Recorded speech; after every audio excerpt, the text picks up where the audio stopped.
ข้าพเจ้าเนาะต่างนายครูอาจารย์แล้วก็น้องน้อยนักเรียนมีความรู้สึกภาคภูมิใจและก็ดีใจเป็นอย่างยิ่งที่ว่าโรงเรียนของพวกเราได้รับจออัจฉริยะนำโครงการที่ว่ามารับใช้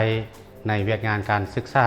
อยู่ในภายในโรงเรียนซึ่งมันจำเป็นและสำคัญที่สุดซึ่งจะมานำใช้ในการศึกษาในยุคนี้เนาะซึ่งว่าเป็นยุคออนไลน์วันษาเนาะซึ่งมันมีความจำเป็นหลายที่ว่าจะให้ลูกๆหลานๆได้ศึกษาทำเรียนคิดว่าจอนี้นะมันเหมาะสำหรับครูอาจารย์และก็น้องน้อยนักเรียนที่ว่าจะมานำใช้ในชั้นประถม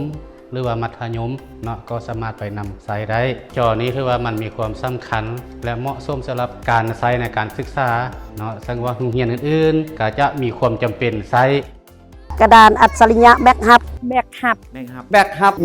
เพื่อการศึกษาที่ดีกว่าการลงทุนด้านการศึกษาสำหรับเด็กน้อยคือการลงทุนเพื่ออนาคตของประเทศชาติ